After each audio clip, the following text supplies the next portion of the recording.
Buenas tardes. Buenas tardes.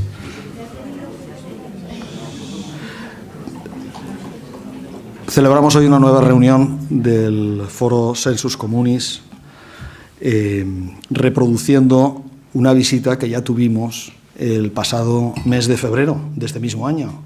Esperemos que esto tenga una continuidad y que podamos disfrutar de la presencia de Guillermo otras tantas veces, no con la misma periodicidad o proximidad temporal, pero en fin, de vez en cuando que venga por aquí Guillermo Cortázar es un grandísimo placer. Os recordaré algunos datos biográficos de nuestro invitado. Aparece en Wikipedia, que es a donde he ido, que nació en Vitoria, Álava, estudiante de Derecho en la Universidad Complutense de Madrid. Es decidido partidario de las libertades y de la amnistía. Aquí dice que fue elegido delegado de curso en 1970 en las elecciones de estudiantes de primero derecho de la facultad. En 1972 militó en Bandera Roja y posteriormente en el Partido Comunista de España hasta el 20 de noviembre de 1975.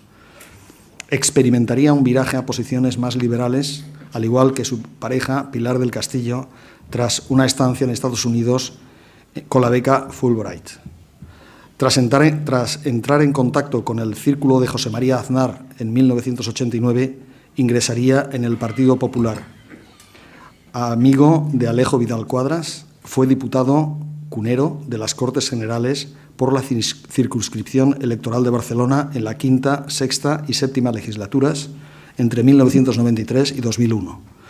Tras causar baja como diputado en 2001, fue sustituido por José Luis Aillón. Receptor, supongo, más bien parece. En 2002, de la Gran Cruz de la Orden del Mérito Civil. En 2006 fue elegido presidente de la Fundación Hispano-Cubana. Es doctor en Historia y profesor de la Universidad Nacional de Educación a Distancia y ha publicado títulos como Alfonso XIII, hombre de negocios, Cuba, Camino de Libertad, Discursos, Textos y Documentos 1990-2012 o El Salón de los Encuentros. Precisamente El Salón de los Encuentros es este libro que tenéis aquí. Yo he tenido la fortuna de leerlo y de releerlo, además. No una vez, sino dos veces, porque la verdad es que enriquece enormemente la lectura de este libro. Si alguno está interesado, lo podéis adquirir ahí en la entrada. Y también, este no lo he leído, es... Más reciente, sí. Sí. De este año, sí. Bajo el Dios Augusto. Bajo el Dios Augusto es una reflexión historiográfica sobre la memoria histórica hecha por mí y por 4 historiadores más. Y lo que hacemos, que es un poco la percha de venir a molestarles de nuevo a Valencia después de 8 meses, es un libro en el que hacemos un repaso de cómo ha funcionado la historia y los profesores de historia y los textos y manuales de historia durante los últimos 50 años y en parte explican esa desafección o hispanofobia que hay en cantidad de profesores y de estudiantes que no solo desconocen, sino que tienen un sentimiento hostil a la historia de España, ¿no? Y yo creo que, en fin, tendrá la influencia que tenga este libro, pero desde luego, por lo menos, lo que sí hace es contestar a una enorme cantidad de tergiversaciones que se han producido sobre la historia de España. Y, en fin, también lo tengo ahí. Lo que pasa es que solamente me he traído 5 ejemplares, no tenía más, pero los tiene ahí Manuel. Yo me pido. También. Bien, pues yo... Perdón. Bien, pues sin más dilaciones, ya le damos la palabra... Sí, ya está. Le damos la palabra ya a Guillermo, que ha decidido hablarnos en posición vertical. Sí, y... voy a parar, como dicen los cubanos. Muy bien, sí.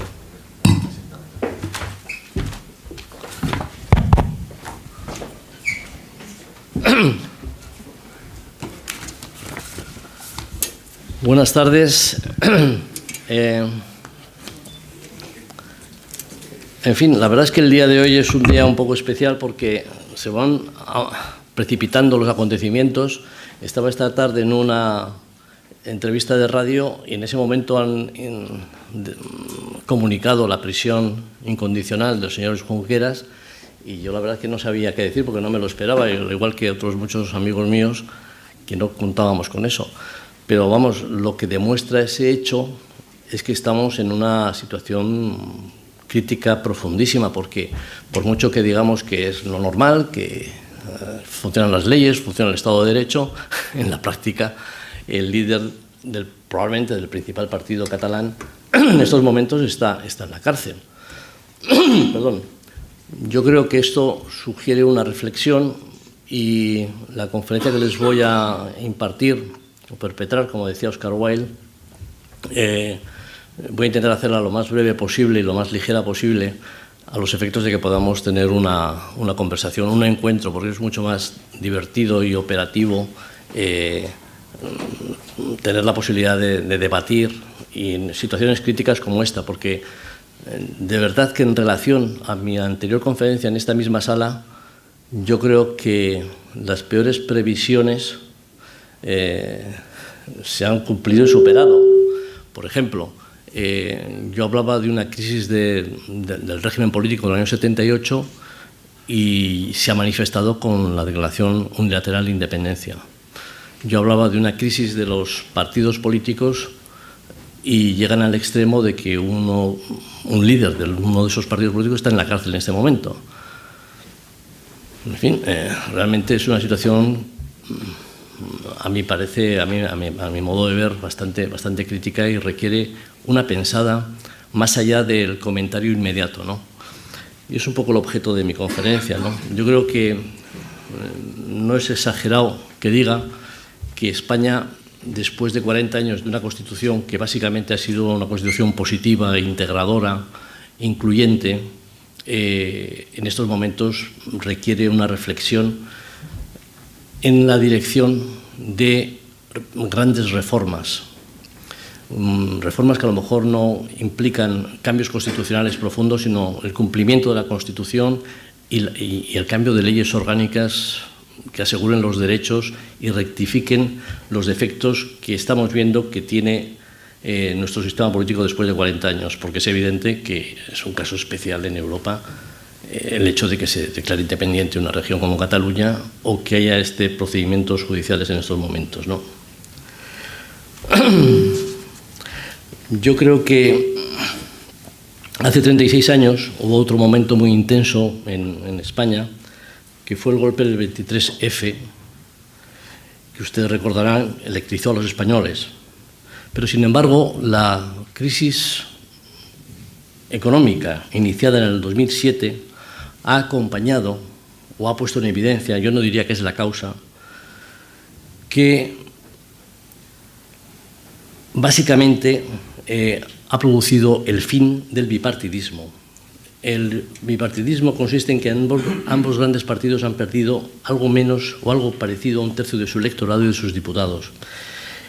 Y han emergido, sin embargo, otras fuerzas que lo que pretenden es la voladura de la Constitución del 78 por la ofensiva de lo que yo llamo los neototalitarios del siglo XXI. Para mí los neototalitarios son los separatistas y los populistas. Cataluña se ha convertido en estos últimos meses en un tubo de ensayo social y político de ese neototalitarismo. El nuevo totalitarismo consiste en la intoxicación de parte de la ciudadanía descontenta, en utilizar la presión de la calle y de una coyuntural mayoría electoral para saltarse todas las leyes, procedimientos y resoluciones judiciales en un plan deliberado y anunciado de asalto al poder, una versión posmoderna del golpe de Estado del siglo XXI.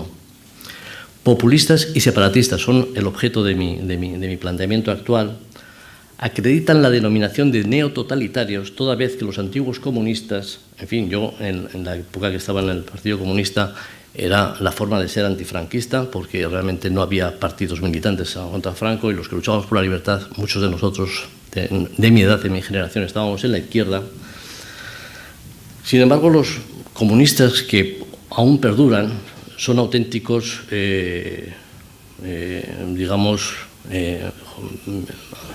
miembros jurásicos de un planteamiento que ya no está en venta, no está en el mercado, cotizando en el mercado, ¿no? Sin embargo, en la década de los 90, en aquella década liberal, nadie imaginó, después del 89, con la caída del muro de Berlín, que la amenaza totalitaria renaciese tan pronto y con tanta fuerza. Los neototalitarios proponen, con empuje y sin complejos, justo lo contrario: exclusión, más Estado, más impuestos, más gasto público, peor democracia y menos libertad. En la ley de transición catalana que se votó el día 6 de septiembre se disponía a dejar así sin derechos al menos a 2,5 millones de españoles no separatistas en Cataluña. Los separatistas se han estado entrenando de modo incansable y constante, usando los gobiernos autonómicos para la ocupación y control de la sociedad civil, instituciones, empresas públicas, asociaciones y medios de comunicación públicos y privados. Y sobre todo la educación obligatoria, sin opción de elección en la lengua vehicular regional. El grave error del Gobierno de la Nación desde el año 78 ha sido permitir un control asfixiante de las autonomías en manos de una nueva clase política profesional insaciable de recursos y de poder. Es una paradoja de la historia que la década de los años 90, la del triunfo de los neoconservadores y liberales en el mundo, en España se produjera, por el contrario, un aumento y despliegue del estatismo y de los miniestados de las autonomías. Ahora estamos pagando el precio. El 10 de diciembre del 91, en el inesperado y prometedor fragor de la caída del muro de Berlín y de la Unión Soviética, en la Universidad Complutense de Madrid tuve el honor de participar en un debate, en una mesa como esta, con Daniel Bell, Francis Fukuyama y Jean-François Revel. Fukuyama es el autor del Final de la Historia, que consideraba que el triunfo de la libertad y la democracia era tan apabullante que realmente ya no había espacio para los totalitarios. A mí me llamó la atención de que Revel, en esa ocasión, que estábamos todos llenos de euforia liberal, dijera: no se engañen ustedes, el totalitarismo volverá. Y entonces yo le pregunté en el debate a Jean-François Revel, que es un filósofo político muy conocido francés, que murió hace 2 o 3 años, y dijo en la mesa: pues mire, es que el totalitarismo está en la naturaleza humana. Desde Platón, pasando por Hitler y por Marx, los hombres buscan sistemas ideales que resuelvan los conflictos. Y entonces eso es lo que ofrece el totalitarismo, con palabras amables, con promesas, pero cuando llega al poder, como no admite los fracasos, lo que hace es convertirse en un sistema totalitario. Y eso lo hemos tenido en el siglo XX, no volverá a ser de la misma manera, pero con seguridad que va a volver. Todos nos quedamos así un poco pensando, ese hombre qué pesimista es, porque realmente hay que colocarse en el año 92. Era impensable la vuelta del totalitarismo. Pues bueno, lo tenemos en el populismo, lo tenemos desde luego no se ha abandonado en Corea ni en Cuba, pero lo tenemos en Venezuela, en países sudamericanos también que han abrazado ese tipo de doctrinas, y en España una propuesta muy operativa y muy clara de populismo y de separatismo que es totalitario. De manera que el totalitarismo, adaptándose a las circunstancias digitales de comunicación, ha vuelto. Es como el Beaujolais de Arrivé, ¿no? Pues a nosotros nos ha llegado también el totalitarismo. Y bueno, de momento está frenado, pero se ha ganado gracias a la movilización de 1,5 millones de catalanes y de españoles en Cataluña y al discurso de Su Majestad, se han logrado neutralizar. Pero la batalla está todavía en el alero, es decir, la pelota está en el tejado. Y en estos momentos no se puede decir que eso se haya resuelto.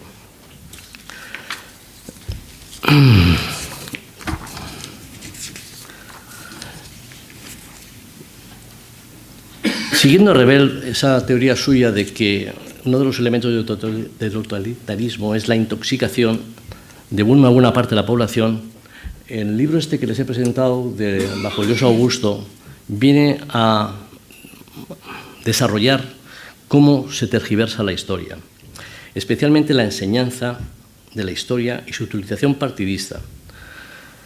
Es una obra conjunta de 5 historiadores entre los que me encuentro y que creemos es una cumplida respuesta a la mal llamada memoria histórica. Lo interesante de este tema de la historia es la comprensión que la izquierda ha desplegado para una hegemonía cultural de valores propios a los que la derecha política, salvo algún escritor como quien les habla, no ha puesto ni un solo argumento.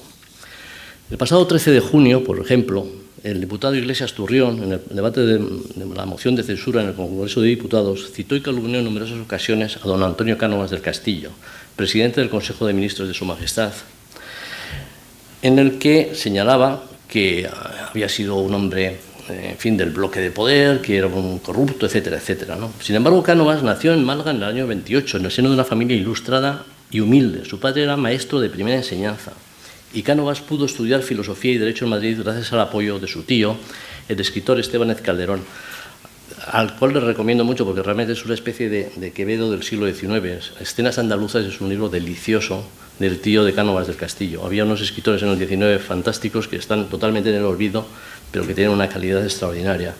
Pues Estebáñez Calderón apoyó a su sobrino, le permitió estudiar en Madrid, estudió filosofía y derecho. Una vez que terminó los estudios, se empleó en el ferrocarril de Aranjuez y comenzó una brillante carrera profesional y política que terminó por la acción del pistolero terrorista Angiolillo, un italiano. Para que se hagan una idea un poco a la manera de la ETA, estaba leyendo en un banco el presidente Cánovas, le pegó 2 tiros en la cabeza, en el balneario de Santa Águeda, en agosto de 1897. Es una anécdota de Cánovas que me viene ahora a la cabeza, que le dijo a O'Donnell que le hiciera diputado, porque los diputados no solo se elegían, sino que había que encasillarlos, había que tener la confianza del presidente del partido, ¿no? Y le dijo a O'Donnell: general, hágame usted, hablaba así con acento malagueño, hágame usted a mí diputado, que ministro me haré yo. Como diciendo, basta que me ponga usted en el candelabro, en el candelero, y ya verá usted cómo yo me hago ministro. Y efectivamente no solamente se hizo ministro, sino presidente del Consejo, ¿no? Sin ningún género de dudas, Cánovas fue el principal político español del siglo XIX, arquitecto del régimen de la Restauración del 76, que hasta ahora ha sido el régimen parlamentario y de libertades más prolongado de la historia de España. Aquel fue un régimen de libertades y democracia incipiente, con uno de los derechos de sufragio universal más tempranos de Europa. Sus contemporáneos, estoy refiriendo ahora a Cánovas, tanto republicanos, Castelar, como liberales progresistas, Canalejas, también asesinado por un terrorista, admiraban y respetaban a Cánovas, y es famosa la frase de Sagasta: ahora muerto Cánovas, podemos tutearnos todos. Cánovas era reconocido en toda Europa. El canciller Bismarck, ante el Parlamento alemán, el Reichstag, dijo: jamás he inclinado la cabeza ante nadie, pero siempre lo hacía con respeto al oír el nombre de Cánovas. En una cosa tiene razón el diputado Iglesias Turrión: la historia, es esencial en un discurso político. A los argumentos hay que oponer otros argumentos. El señor Rajoy, durante los largos minutos de tergiversación histórico-política, no citó ni defendió una sola vez el nombre de Cánovas y se limitó a contestar, entre comillas: hemos escuchado también una lectura torcida de la historia. Ahora vamos a lo importante. Lo importante es la votación de si usted tiene o no la confianza de la Cámara. Pero lo importante en un discurso son los argumentos, los razonamientos, los hechos, las pruebas. Eso es propio del parlamentarismo español, del régimen del 78 y de nuestro encorsetado reglamento del Congreso. Ganar votaciones, pero no debatir argumentos. Bien sea por una ignorancia enciclopédica o por un temor infundado a ser rebatidos o ridiculizados, los actuales políticos conservadores españoles omiten referencias a la historia, mientras que nacionalistas e izquierdistas la utilizan llena de falsedades como arma arrojadiza. Por el contrario, en el siglo XIX, en la Restauración hasta 1923, los políticos más destacados, Cánovas, Castelar, Silvela, Pi Margall, Salmerón, Romanones, escribieron libros de historia y creían que esa disciplina era fundamental para un discurso político consistente. Valoraban la historia como enseñanza de experiencias positivas de las que aprender y de las negativas que no había que repetir. Apreciaban aquellos ejemplos que se habían desvelado beneficiosos para la libertad y la convivencia. En efecto, la historia no tiene su propia dinámica y no evoluciona independientemente de la voluntad de los hombres. Los hombres hacemos nuestra propia historia. Y lo importante es si las decisiones y acciones que adoptamos son las que resultan más adecuadas o el tiempo demuestra que nos equivocamos. Es curioso porque aquí la responsabilidad la tenemos todos. En un sistema democrático, nuestro voto es el que determina los aciertos o equivocaciones y tenemos derecho a rectificar cada 3 o 4 años, ¿no? Cánovas fue además un investigador de historia en fuentes primarias en el archivo de Simancas, es decir, que no era solo un lector, era un investigador y además reconocido para toda la época de los Austrias, ¿no?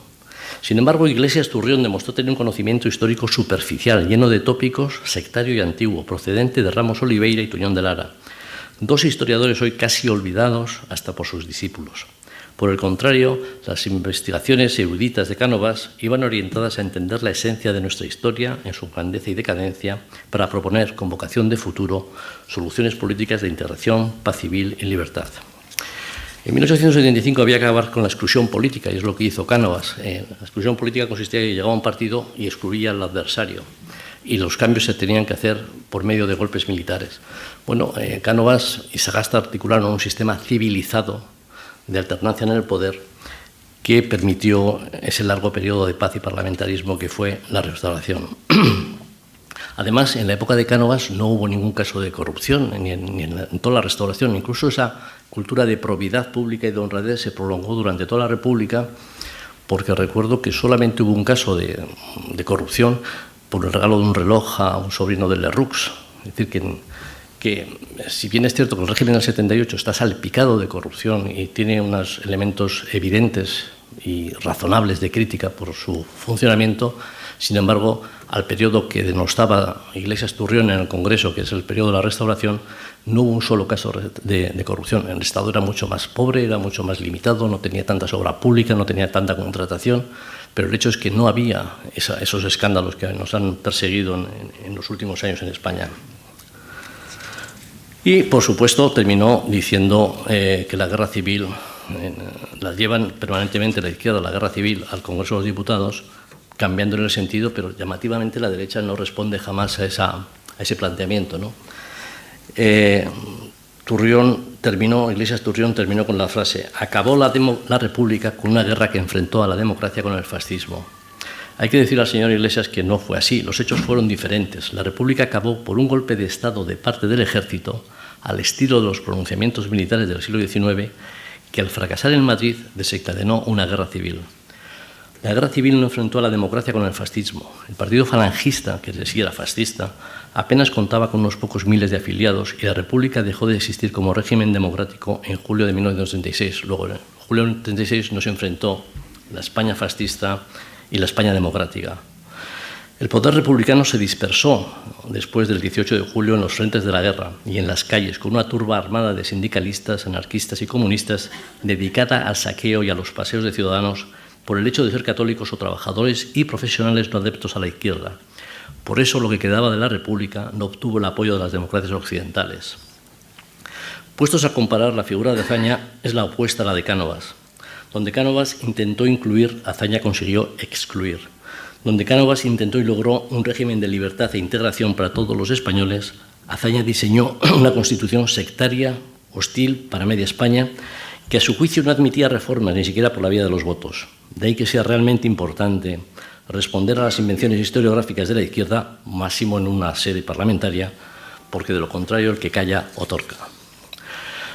Y aquí voy un poco al objeto del tema del libro que yo les planteo como tema de debate, ¿no? Porque escribir y hablar es lo que lleva haciendo en los departamentos universitarios. En fin, mi profesión real ha sido la de historiador en la UNED y puedo trasladarles a ustedes mi experiencia.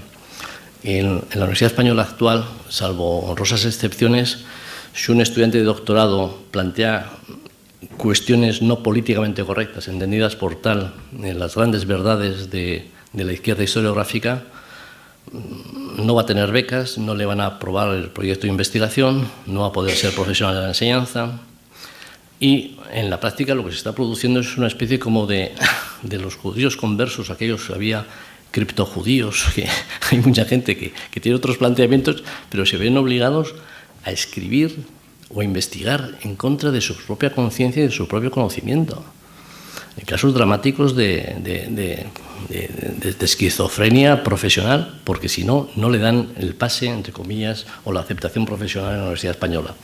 Eso implica que además todos los manuales que se estudian en bachillerato y en la universidad, en la inmensa mayoría, yo diría que 9 de cada 10, están totalmente imbuidos de los planteamientos historiográficos de la izquierda que durante muchos años han sido críticos con la Restauración, pero una vez que vino el golpe la caída del muro de Berlín, lo que se produjo es un desconcierto en los historiadores y seguidamente buscaron otro foco de atención. Ya no era la Restauración, la Guerra Civil y la llegada a la República y el fin de la República, sino que el objeto era la Guerra Civil, el franquismo y la transición.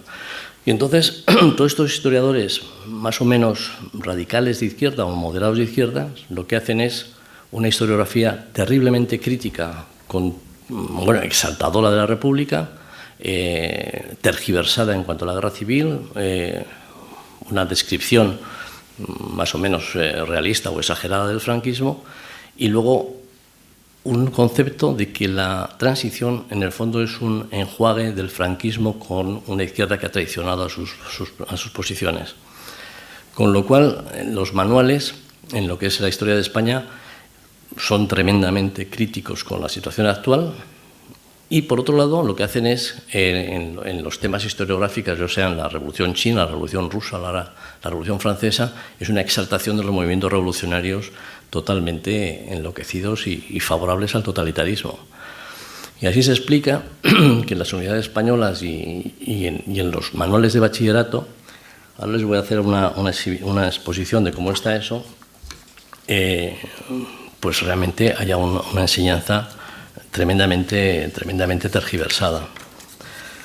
Les voy a explicar un poco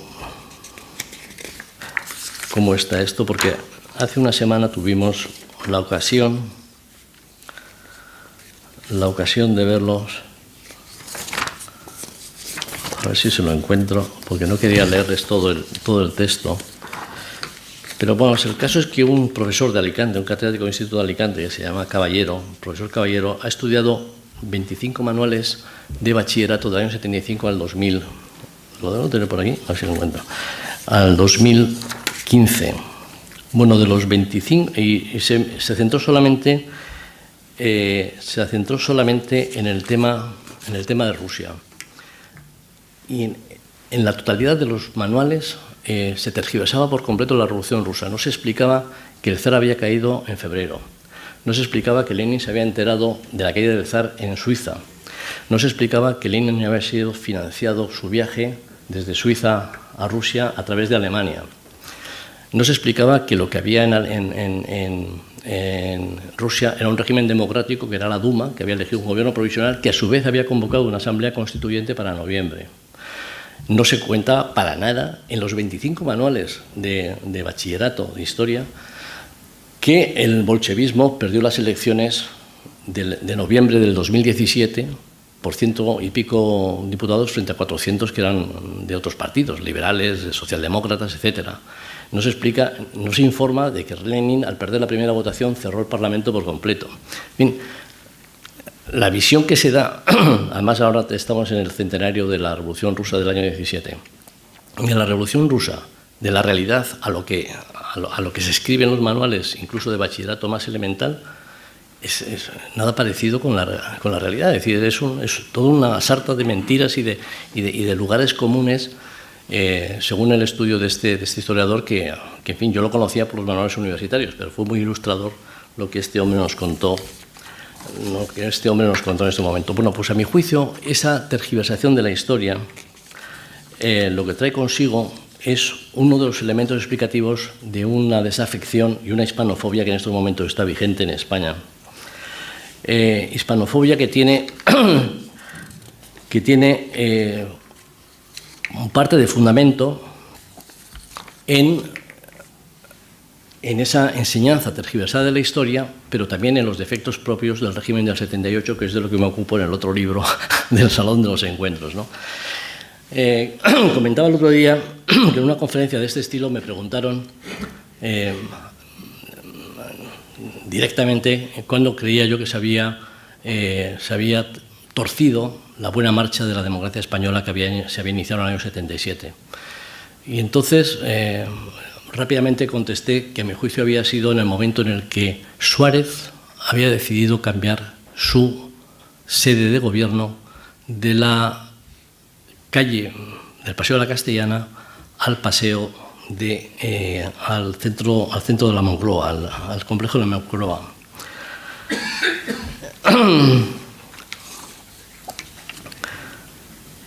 Aquel traslado se justificó por razones de seguridad, ese traslado de sede de gobierno. Creo que esa excusa generalmente aceptada no se sostiene. Justo al lado del Palacio de Villamejor, que es el número 3 de la calle Castellana, del Paseo de la Castellana, en el número 5 de ese mismo paseo, se ubica el segundo posible objetivo de ataque terrorista, el Ministerio del Interior, y este no se trasladó ni sufrió atentado alguno. Resulta llamativo que otras monarquías parlamentarias, como la inglesa, y repúblicas como la francesa, sometidas a grandes tensiones de seguridad, no han alterado su sede de gobierno, entre otras cosas porque supone aceptar una derrota frente al terrorismo. En 1940, ni la familia real británica ni Winston Churchill, cambiaron su residencia siquiera durante los bombardeos aéreos de Hitler sobre Londres. El terrorismo del IRA, más sanguinario aún que el de ETA, no consiguió echar a la señora Thatcher, a John Major ni a Tony Blair del número 10 de Downing Street. ¿Cuál fue entonces la razón última del traslado a la Moncloa? El tamaño. Adolfo Suárez y los sucesivos presidentes necesitan un enorme aparato gubernamental. Desde el principio, el gobierno que estaba diseñando Suárez no era el propio de una monarquía parlamentaria. Con el traslado al Palacio de la Moncloa, Suárez inició, quizás sin saberlo, la construcción del actual estado de partidos. La tesis es que la Constitución establece en nuestro sistema político como monarquía parlamentaria, pero en la práctica lo que se ha construido es un estado de partidos, que es una cosa diferente. Y la prueba más evidente y primera de ese estado de partidos no es una pequeña residencia y despacho del primer ministro, sino la construcción de un aparato que parece la ciudad prohibida de Pekín, que es el complejo de la Moncloa. Comparemos, por tanto, el complejo de la Moncloa con la residencia de un primer ministro de una monarquía parlamentaria, la del primer ministro británico. Mientras la señora Theresa May, en su día Thatcher, cuenta apenas con 70 empleados en el número 10 de Downing Street, en Moncloa hay 2.500 funcionarios, asesores y políticos. Downing Street es poco más que una casa adosada típica inglesa, residencia y despacho del primer ministro desde el siglo XVIII. En España, en la monarquía parlamentaria del siglo XIX e inicios del XX, es decir, en la época de la Restauración y anteriores, el presidente del Consejo de Ministros de Su Majestad, que no era presidente de gobierno, sino presidente del Consejo de Ministros de Su Majestad, no tuvo residencia oficial hasta junio de 1914, fecha en que el gobierno de Eduardo Dato adquirió el Palacio de la Castellana para la sede de la presidencia del Consejo de Ministros. La señora Thatcher, en sus memorias, señalaba que disponía de 2 asistentes para los asuntos de prensa y comunicación. El complejo de la Moncloa cuenta con 150 empleados para las labores de prensa, comunicación y control de medios. En toda Europa no hay un primer ministro o presidente del gobierno que disponga, en un lugar privilegiado de la capital, de una finca de 20 hectáreas, unos 20 campos de fútbol, con palacio, residencia y oficinas de 58.000 metros cuadrados, demostrando una preponderancia, estatus y visualización muy superior incluso a la residencia del rey en la Zarzuela. Observen el poder simbólico del Palacio Real de Madrid o del Palacio de Buckingham, residencia permanente de la reina y expresión de la historia y representación del Reino Unido. En cambio, el número 10 de Downing Street es solo una discreta residencia temporal y despacho del primer ministro.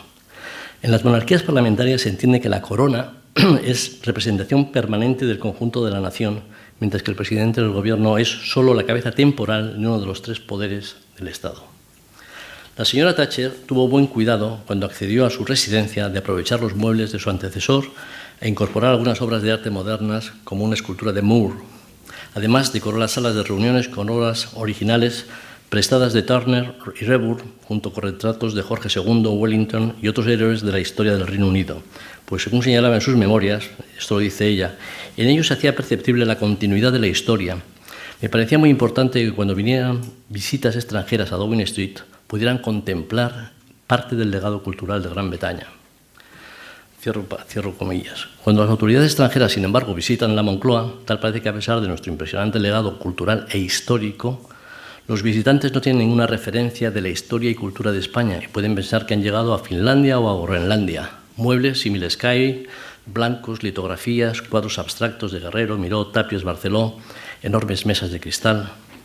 El escritor Muñoz Molina visitó la Moncloa en la época de Zapatero y le llamó la atención que, eso lo dice él, todo era moderno, de una manera aséptica. Los salones del palacio estaban pintados de blanco y en las paredes colgaban litografías de Joan Miró.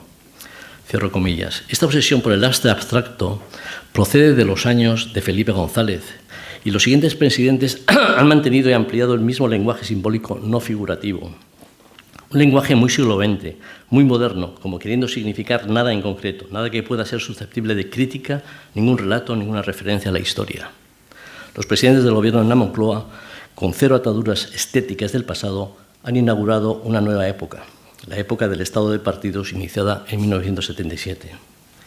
Y es que España es solo formalmente una monarquía parlamentaria, y por eso esa relación entre la primera magistratura, es decir, Su Majestad el Rey, y los sucesivos presidentes del gobierno, tiene tantos desencuentros en aspectos formales y protocolarios. Manuel García Pelayo, primer presidente del Tribunal Constitucional, y el escritor Javier Pradera ya advirtieron desde 1986 que nuestro régimen democrático estaba evolucionando hacia un estado de partidos, que es lo que, a mi juicio, está ahora en este momento en crisis, hacia una partitocracia. El estado de partidos que padecemos se define como una forma oligárquica de gobierno en la que unos pocos partidos políticos acumulan el poder en detrimento de la libertad, la calidad democrática y la representación. Se caracteriza por la deficiente separación de poderes, escasa representatividad y controles y una más que sobrada financiación pública de los partidos. Lamentablemente, ningún partido nuevo, entre comillas, propone cambios en la partidocracia, sino que pretenden sustituir o complementar y continuar las prácticas políticas de los dos grandes partidos. Esto no es muy optimista, pero esperemos que pueda cambiar en el futuro. El traslado al complejo de la Moncloa marcó el inicio de la construcción de nuestro Estado de partidos y de eficiente democracia. Si a algún líder político se le ocurriera modificar esto, una de las propuestas que debería hacer es volver al Paseo de la Castellana y volver a ocupar un pequeño palacio que es muy digno y representativo para un primer ministro, y olvidarse de ese elefantiásico aparato de gobierno que tienen en Moncloa. España está padeciendo, con esto termino, una evidente crisis política cuya manifestación más clara es la emersión del populismo y el estallido del separatismo. Ambos constituyen lo que Rebel nos anunciaba como nuevas formas de totalitarismo. España, por tanto, se encuentra en una encrucijada y hoy es un día bien especial para ello, y no debe esperar más a que se profundice el deterioro de las instituciones. Se impone un impulso reformista dentro de la Constitución, o mejor aún, haciendo realidad lo que la Constitución establece. Lo que establece la Constitución es una monarquía parlamentaria con división de poderes, libertades y representación democrática. Ese es un poco el planteamiento que yo creo que hay que llevar adelante, y que estamos en una coyuntura en la que o se hace eso o caminaremos hacia formas de ruptura democrática o de ruptura como pretenden los populistas. Nada más, muchas gracias.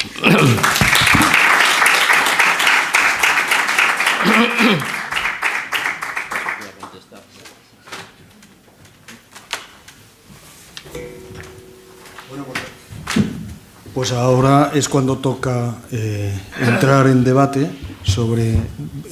vais pidiendo la palabra y os la iremos concediendo. El micrófono, un momentito, porque...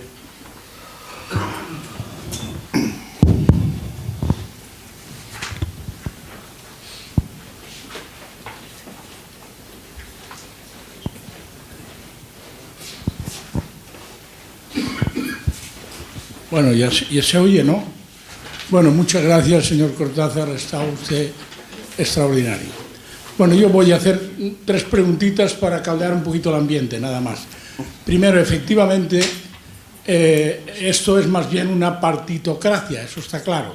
El que se mueve no sale en la foto. Sin embargo, hay una duda que siempre me ha saltado a mí, y es, usted ha comparado precisamente a Cánovas, un hombre integrador, lo ha contrapuesto a Azaña, un hombre excluyente de los demás. Es que, claro, yo me planteo muchas veces que los partidos, y más ahora con la partitocracia que sufrimos, se deben mucho a su programa. Tanto que muchas veces no pueden dejar de hacer la reforma agraria, como Azaña, no pueden dejar, de eliminar al ejército, como Azaña. Y es que él lo llevaba como línea esencial en su partido. Claro, aparte de la partitocracia que se mueve, no sale en la foto, es que encima tienen un corsé que es su programa. Esto es una pregunta. Otra preguntita, y así ya no le molesto más, es, habla usted de que el nuevo totalitarismo se manifiesta en el populismo y se manifiesta en el separatismo. Yo quería preguntarle también este común denominador que se llama antisistema, en fin, a qué pertenece, a una cosa o a otra. Y quería hacerle otra pregunta, pero ahora no me acuerdo. Pero ya creo que ya... Perdone, y gracias. Empiezo por la última. Sí, empiezo por la última. Vamos a ver. Separatismo y populismo todos lo tenemos claro, ¿no? Yo creo que ese antisistema donde es más fuerte o por lo menos políticamente más influyente y más determinantes en Cataluña, tiene la explicación de una antigua tradición anarquista, de tal manera que se podría decir que en Barcelona todo ese fenómeno ocupa, antisistema, anticapitalista, que es muy potente, vamos, que es potente relativamente comparado con las otras fuerzas políticas, pero si tienen 10 o 12 diputados pueden ser en un momento dado bastante influyentes. Tiene su origen en ese planteamiento que es muy específicamente catalán, en base catalán barcelonés. Hay antisistemas en otros sitios, pero en fin, yo me atrevería a decir que tiene su origen histórico en la antigua tradición cenetista, que tiene en Barcelona un centro importante, y probablemente también en Andalucía, porque también históricamente fueron muy influyentes allí. En relación a la primera pregunta de Azaña, Azaña podía tener un programa reformista agrario y del ejército legítimo y a unos les parecería razonable y a otros no, pero en fin, si lo votan y él tiene capacidad para desarrollarlo, me parece muy bien. El problema de Azaña no era su programa político reformista, que probablemente fuera modernizador y yo incluso compartiría en muchos aspectos, ¿no? Sino lo que tenía. Yo aquí cito en este libro el artículo 26, y no lo cito de pasada, sino que lo escribo entero en la Constitución. Prácticamente convierte a la mitad de España, que se consideraba católica y en los años 30 había un catolicismo muy intenso, los convierte en ciudadanos sin derechos. O sea, es de una agresividad, no anticlerical, sino anticatólica, entendiendo por católica la gente que iba a la misa y que quería educar a sus hijos en los principios cristianos. Ese artículo 26, si usted lo lee, se da cuenta que lo que hace es acabar con la Iglesia católica y con la posibilidad de que los católicos educaran a sus hijos en los colegios. Les obliga a pagar los impuestos, los IBIs, les impide cualquier tipo de actividad industrial, les impide la enseñanza, les impide el crecimiento. En fin, el artículo 26 es como probablemente está copiado de la Unión Soviética. Yo imagino que hasta en la Unión Soviética habría más permisividad con los popes, pero realmente hacer una constitución, no una ley, sino una constitución con ese artículo era excluir a la mitad de España de la España republicana. Una gran parte de la población, ante la situación de hecho, lo que hizo, bueno, pues vamos a ganar las elecciones y lo mismo que una mayoría ha hecho ese artículo, vamos a ver si otra nueva mayoría puede modificar ese artículo. Bueno, es que Azaña no admitía la modificación de la Constitución. Por eso digo que donde Cánovas era un incluyente, Azaña era un excluyente, pero un excluyente de una naturaleza. En fin, a mí personalmente yo aprecio sus capacidades intelectuales, escritor y tal, pero desde luego como político es un gran responsable del fracaso de la República y de que no hubiera un sistema, digamos, de contrapesos y de centralidad, ¿no? En fin, yo eso es un poco la tesis que defiendo ahí, exponiendo el artículo ese 26, que era terrorífico. Sí, vamos a otro. Sí, está Carlos. Gracias. Bueno, muy amable por su disertación. Yo propongo que demos un salto al siglo XXI, que nos olvidemos de los antisistemas, por ejemplo, y hay que olvidarse de ellos en cierta medida porque a pesar de su existencia en el área de Cataluña y Andalucía son minoritarios, afortunadamente.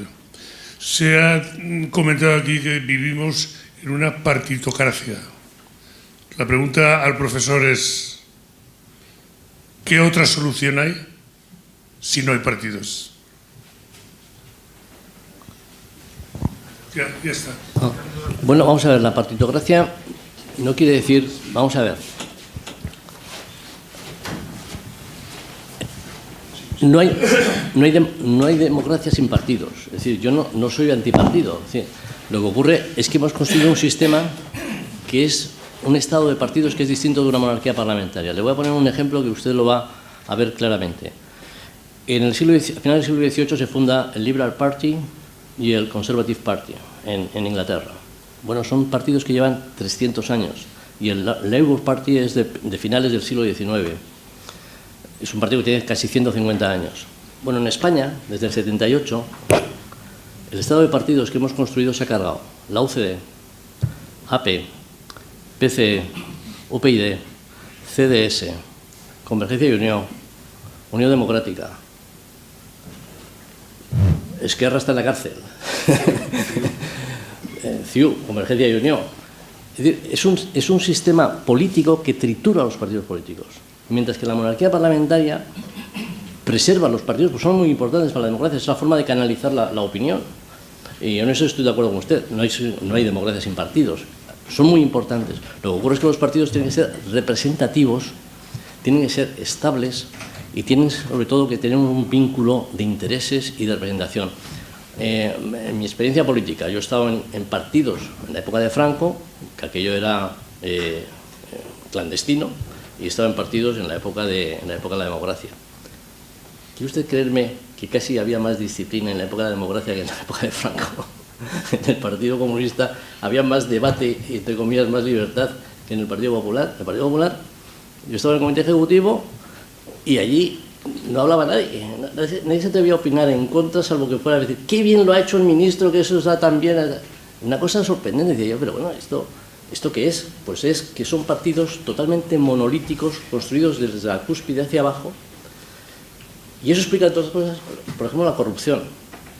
En Alemania, la señora Merkel es una aspirante al poder dentro del Partido de la Democracia Cristiana, y en cuanto vio la oportunidad de apiolarse al señor Kohl porque había tenido un episodio de financiación ilegal de una campaña electoral, a pesar de ser Kohl quien era, la señora Merkel se lo llevó por delante, porque los aspirantes vigilan al de arriba y tienen mecanismos para cambiarlo.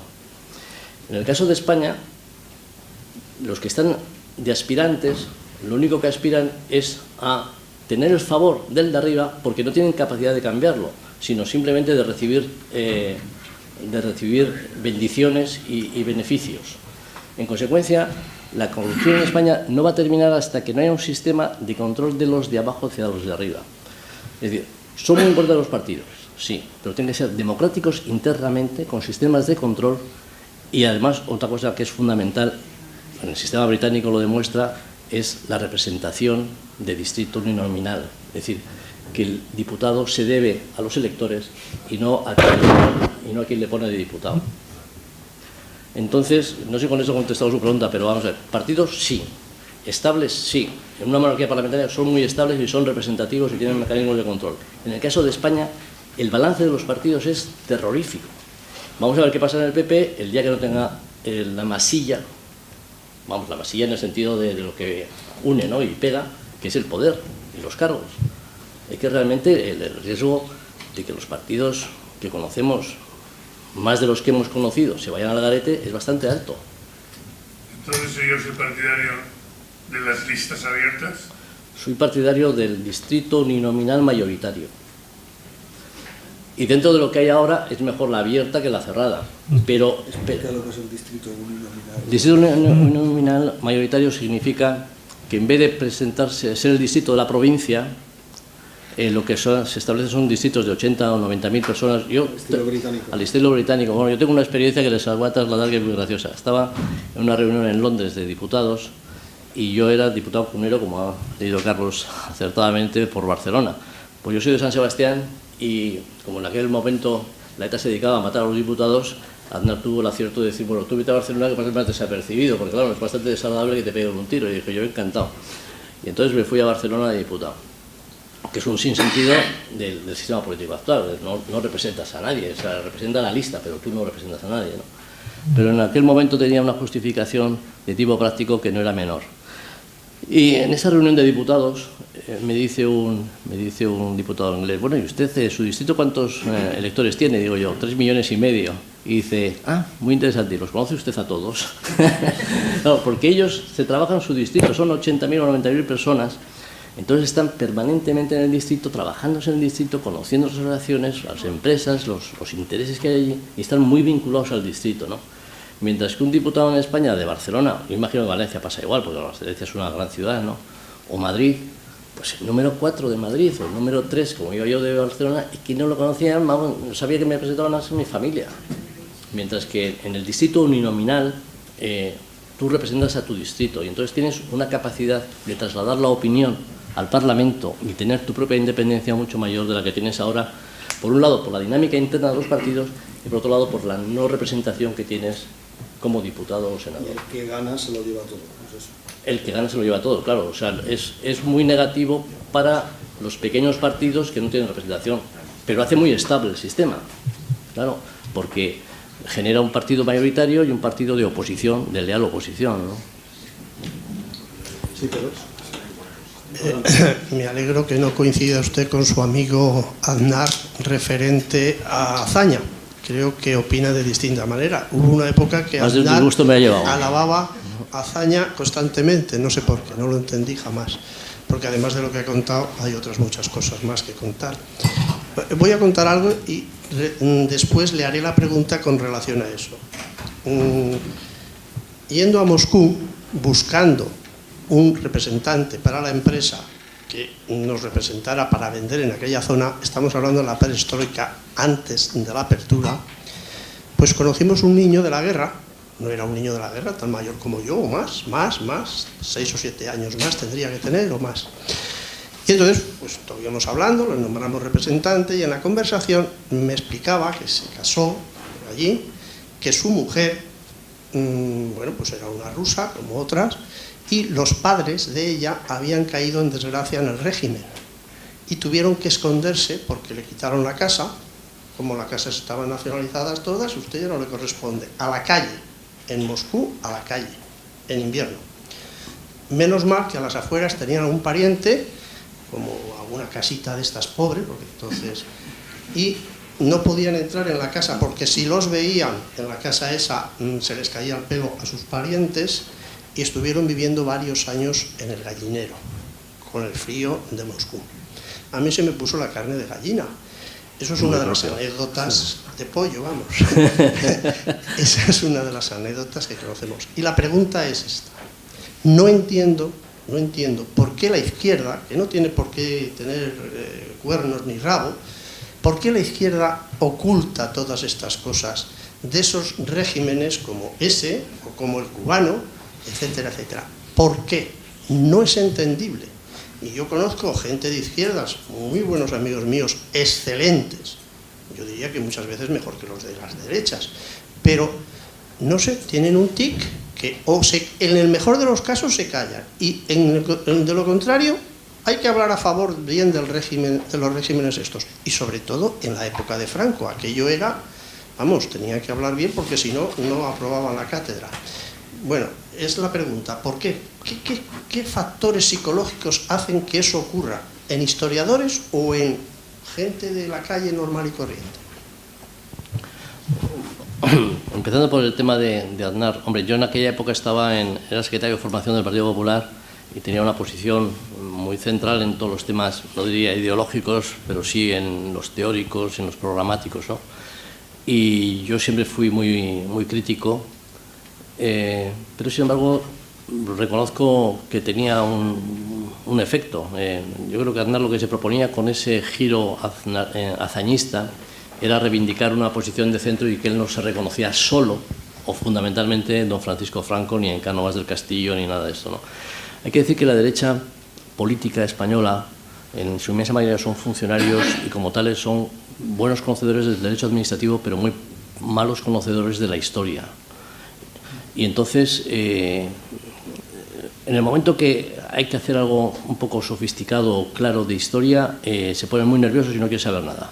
Desde la época de Franco viene así, la derecha es tecnocrática y legalista y funcionarial y ha abandonado totalmente el terreno del discurso histórico, el de los principios y el de se lo ha abandonado completamente a la izquierda, ¿no?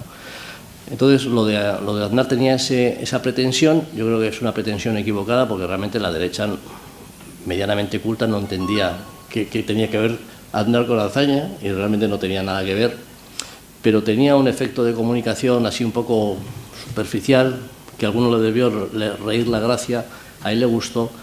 Y bueno, justo es decir que Aznar, comparado con Rajoy, esto es una evidencia, es un hombre más preocupado por la lectura, por la literatura y por la historia más que Rajoy. Rajoy es un hombre extremadamente legalista, extremadamente tecnocrático, extremadamente preocupado del día al día.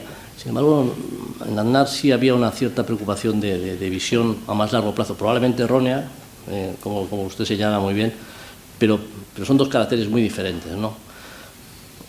Eso por un lado. Por el lado de la pregunta que usted me hace hacia la izquierda, hay un libro que se llama... bueno, se ha publicado mucho sobre las complejas mentalidades de la izquierda defensora del totalitarismo, que sin ser ellos totalitarios, sin embargo, defienden los sistemas totalitarios, ¿no? Y es una pregunta en la que la verdad es que no hay respuesta. Yo no he encontrado una respuesta tampoco lógica para eso, ¿no? Yo cuando estaba en la izquierda buscaba justificaciones más o menos esotéricas, pero en el momento que eres partidario de la libertad, dices, pero vamos, yo no es que sea, como decía mi amigo Federico Jiménez Los Santos, dice, yo no es que sea ¿cómo se decía? Como decía, yo no soy un converso, soy un renegado, ¿no? Pues a mí me pasa un poco parecido a eso, ¿no? Yo no es que sea converso, yo soy un renegado. Es decir, me parece que en el momento que comprendes la maldad del sistema soviético y del maoísta o del castrista, tienes que plantearte cosas profundas de si has acertado en visiones globales de la historia, de la filosofía y de la vida, ¿no? Y les cuesta muchísimo. Algunos de ellos hacen un esfuerzo sincero. Yo, por ejemplo, creo que el caso de Leguina es muy paradigmático. Leguina es el presidente Leguina de la Comunidad de Madrid. Yo con él tengo una cierta relación y es un hombre que es profundamente anticastrista, profundamente crítico con los sistemas soviéticos y comunistas y tal, pero sin embargo mantienen un hilo de unión con posiciones de izquierdas a la vez que son críticos con esos sistemas, ¿no? Entonces, en la izquierda hay mucha gente que realmente tiene planteamientos de libertad, pero sin embargo no se dan cuenta de que el fundamento del mal, entre comillas, como decía Oriol Junqueras, que se hacía representante del bien frente al mal, el fundamento del mal está en la imposición del igualitarismo desde el poder, ¿no? Que eso es el fundamento del totalitarismo, tanto castrista como... Pero que además luego todo es una mentira, porque no hay igualitarismo ni nada de eso, ¿no? Pero en fin, es un tema no resuelto, no resuelto.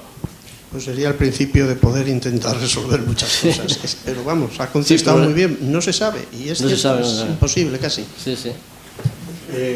Luis. No, perdón. Le tocaba...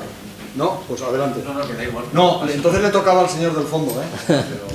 Bueno, lo siento, el orden hay que respetarlo. No, un momento entonces. Le tocaba a Luis.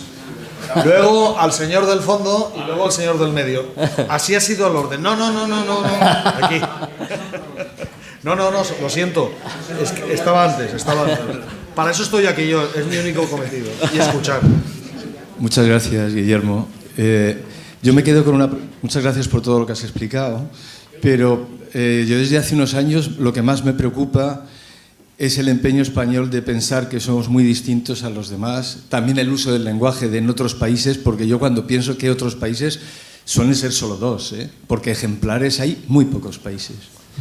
En la actualidad, con la definición que tú das de partitocracia o con otras, lo cierto es que la desafección y la destrucción de los partidos convencionales es un problema de toda Europa, con singularidades, hombre, claro. Y el historiador de cada país, el de Bélgica, tendrá que hacer tu labor y hay que reconocérsela. Pero yo reconozco que ahora mismo me preocupa más la similitud de los problemas españoles con los problemas europeos, la poca energía que dedicamos a decir, señores, o nos salvamos con Europa o nos hundimos con Europa todos. En un mundo que tiene 7.000 millones de habitantes, que es que desde que nosotros éramos jóvenes ahora hay 2.000 o 2.500 millones de habitantes más. Y sin embargo, Carlos lo sabe porque somos admiradores de Popper. Para mí, que he tenido una trayectoria muy parecida a la tuya, quien me abrió los ojos fue la lectura de Popper en el sentido, no de otras cosas que ha escrito, sino de lo que a él le pasó en la socialdemocracia alemana, no en el comunismo, en la socialdemocracia.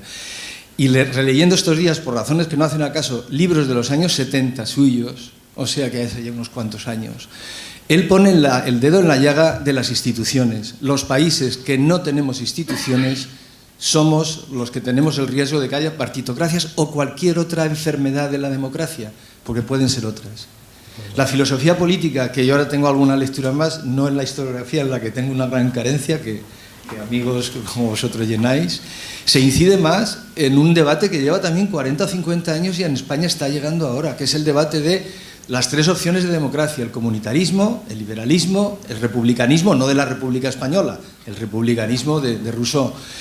Esto son centenares de profesores, miles más bien de libros y de tesis doctorales, entonces no puede ser que nosotros estemos, no digo mirando al pasado, pero digo como el prefiero siglo XXI. Este debate está en la filosofía política desde hace 20 o 30 años, porque los países democráticos de siempre, nuestra crisis de ahora, la han tenido desde hace 20 o 30 años. Y la segunda parte, la economía tiene mucho que ver, no creo que a nadie se nos escape. Siempre hay revoluciones, si hay populismos, si hay nacionalismos, cuando la gente vive mal. Ese es el caldo de cultivo. No digo que luego no haya otro problema, digamos de abajo arriba. El otro problema de arriba abajo, que es el de los teóricos, los partidos que tú has planteado, yo creo que las dos cosas son ciertas, pero yo creo que dejarse en el tintero el papel de la economía, el papel de que desatendemos la institución, y llamo institución incluso al Ateneo, la vertebración de Ortega, vertebrar la sociedad con instituciones. Y acabo con eso.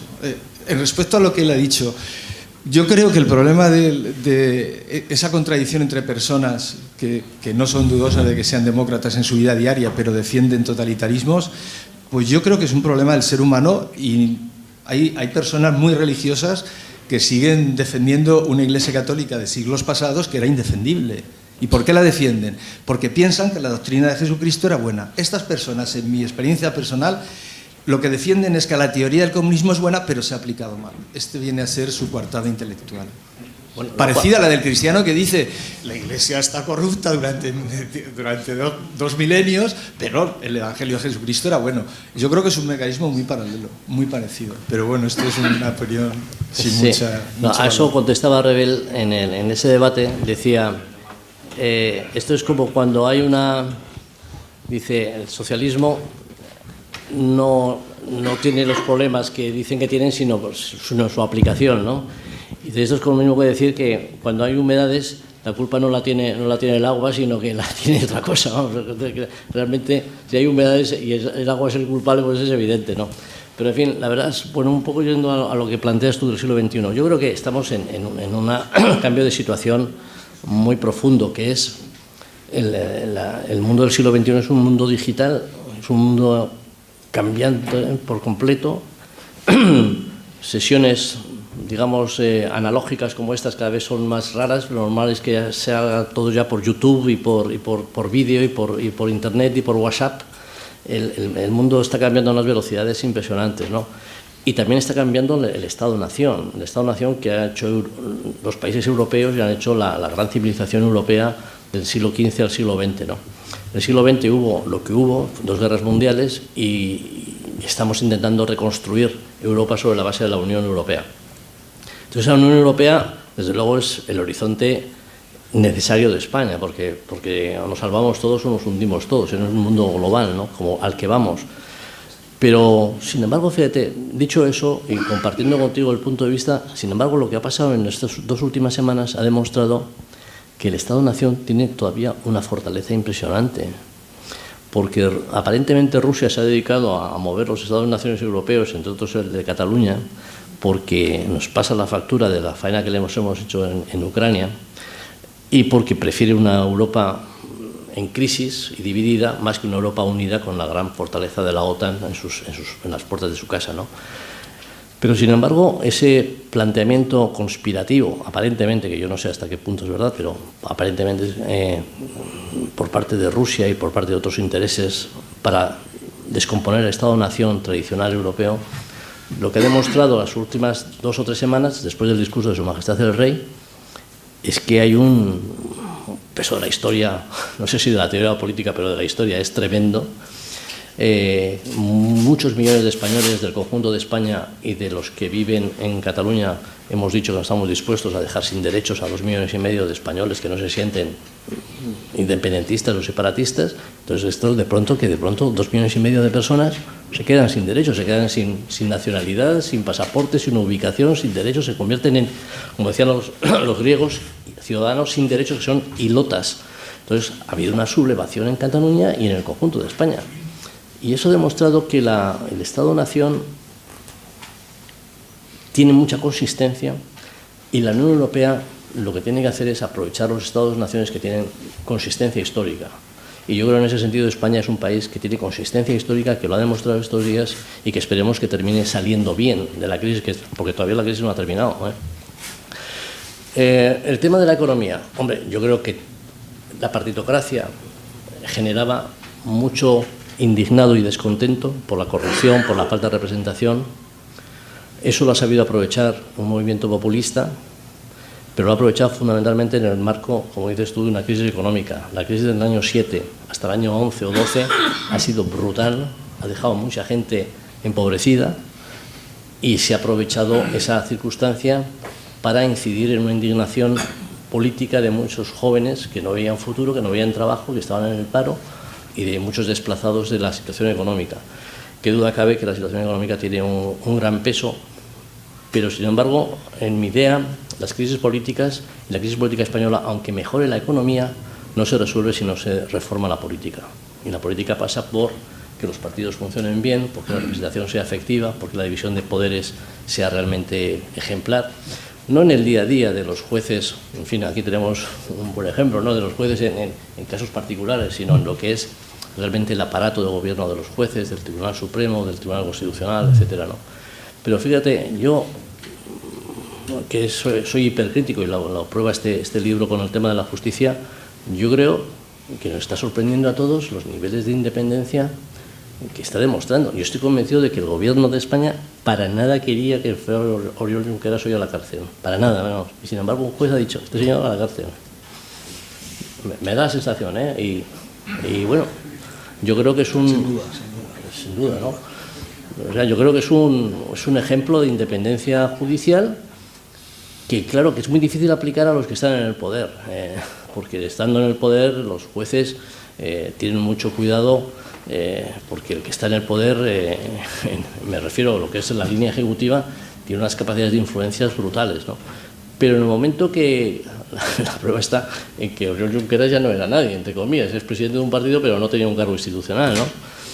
Y yo creo que los políticos lo que temen mucho es perder el poder, porque como les caiga encima la justicia es cuando ellos se las ven en dificultades, y eso explica que se agarren al poder, pero vamos, como sea, vamos. Bien, buenas noches, señor Gortázar. Yo coincido con muchos planteamientos que usted ha elaborado, pero vamos, hablar sobre las coincidencias no creo que sea interesante. En todo caso, será más interesante plantear algunas disidencias en su planteamiento. Cuando usted ha hablado del problema del independentismo, me ha llamado poderosamente la atención que no ha mencionado en ningún momento la posible responsabilidad que los partidos del turno, es decir, los partidos de esta segunda restauración, han tenido como cuota de corresponsables en la misma. Me estoy refiriendo concretamente desde el inicio histórico la misma estructura jurídica del texto constitucional que posibilitaba términos que aparecían ex novo como nacionalidades, o el propio título octavo, que en su momento, y hoy sigue siéndolo, enormemente polémico. Me estoy refiriendo fundamentalmente a dos figuras, la figura del presidente González y la figura del presidente Aznar. Concretamente, en la figura del presidente González hubo un momento crítico para la Generalitat cuando se descubrió que el expresidente de Banca Catalana, que coincidía que era la misma persona que el presidente de la Generalitat, había tenido un default, una quiebra en la banca catalana de 250.000 millones de pesetas de aquella época, es decir, $250 million. Y la postura oficial del gobierno entonces, presidido por el señor Felipe González, fue mirar a otro sitio, con lo que eso suponía de coste oneroso para todo el resto de españoles.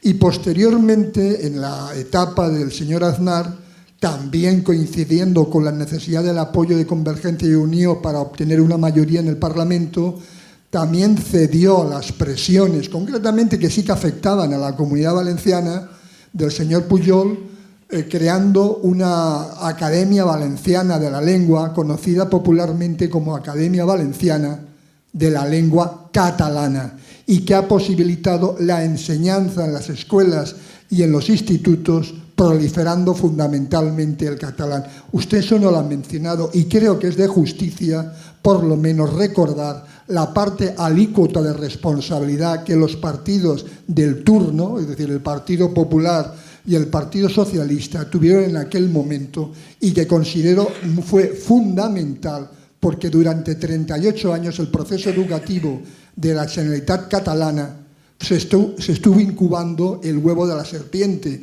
y una serpiente que se incuba durante 38 años es mucha serpiente. Yo, en segundo lugar, usted ha mencionado la importancia del edificio de la Moncloa. Bueno, el edificio de la Moncloa yo personalmente no comparto eso, lo he visitado en varias ocasiones. La primera era cuando no era de Palacio de la Presidencia, pertenecía al Consejo Superior de Investigaciones Científicas, y luego posteriormente.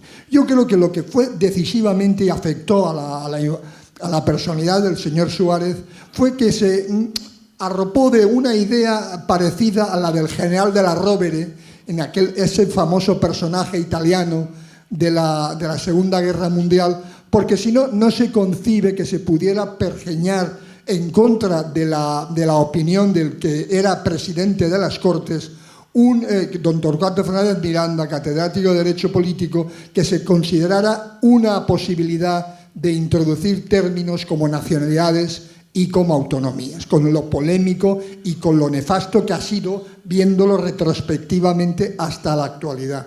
El tercer punto de vista, que tampoco comparto con usted, es cuando afirma el periodo de excelso del mandato del señor don Antonio Cánovas del Castillo, al que no voy a negar que, aparte de ser artífice de la Restauración, tuvo un mérito importantísimo, porque imposibilitó la existencia de pronunciamientos de golpes militares y devolvió la vida política a los cauces estrictamente civiles.